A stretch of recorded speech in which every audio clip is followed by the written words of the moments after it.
दोस्तों, मंजूर में आप सभी का खैर मकदम है। Most welcome to you all. क्या कभी आपने इस बात पर गौर किया है कि इंसानी तख्लीक का मकसद क्या था? बड़ा ही मशहूर शेर है, ख्वाजा मीर दर्द का शेर है। दर्द दिल के वास्ते पैदा किया इंसान को, वरना ताअत के लिए कुछ कम न थे कर्रो बयां। हजरत आदम की तख्लीक के बाद नूर से बने हुए फरिश्तों ने भी उन्हें सजदा किया। अल्लाह ताला ने अपनी इस क्रिएशन को क्राउन ऑफ द क्रिएशन कहा, यानी कि अशरफुल मखलूकात।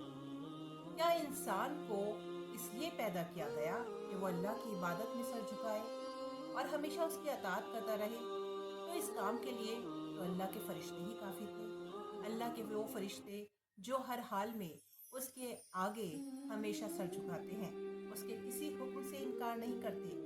तो क्या हमको इन फरिश्तों से कुछ मुख्तलिफ पैदा किया गया? हमारे पैदा होने के पीछे कोई और मकसद था? कुरान में ये साफ लिखा है कि हमने तुम्हें एक मर्द और औरत से पैदा किया और उसके बाद तुम्हें मुख्तलिफ कबीलों और बिरादरियों में बांट दिया ताकि तुम एक दूसरे को पहचानो। ये पहचानना आखिर क्या है? किस तरह से हम एक दूसरे को पहचानेंगे?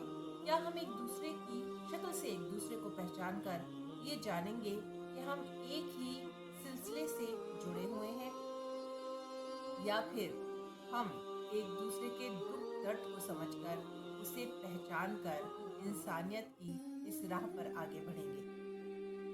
क्या हमने कभी गौर किया है कि समाज में बराबरी और इंसाफ, इसी पर इस्लाम असल जोर देता है और इस पर जो खरा उतर गया वही इस इम्तिहान में कामयाब हो गया। दुनिया में आने का कहीं मकसद ये तो नहीं था कि हम अपने साथ के इंसानों के साथ कैसा सलूक करते हैं, क्या हम उन्हें बराबरी दे पाते हैं? अगर हम नज़र डालें कुरान और हदीस की रोशनी में, तो लगातार यही बात सामने आती है कि अल्लाह ने समाज में इंसाफ और बराबरी पर बहुत ज़्यादा जोर दिया है।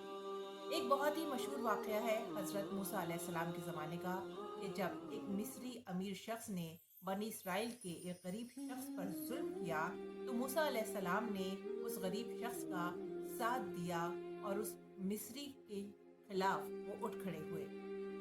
साथ ही साथ रज़ी अल्लाह अन्हा उमर फारूक का भी एक बहुत ही अहम वाक़या है कि उन्होंने अपने बेटे के खिलाफ एक गुलाम की शिकायत पर अपने बेटे को सज़ा दिलाई। ऐसी ही बहुत सी बातों पर आपके साथ गौर व फिक्र करेंगे।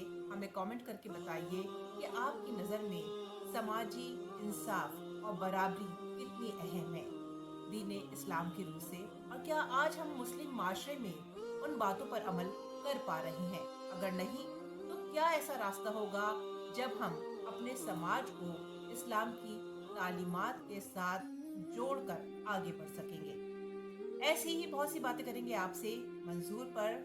आगे फिर मिलेंगे, तब तक के लिए मुझे दीजिए इजाज़त। आदाब। ऐसी इस्लामी वीडियो देखने के लिए मंजूर चैनल को सब्सक्राइब करें और वीडियो को लाइक शेयर करें।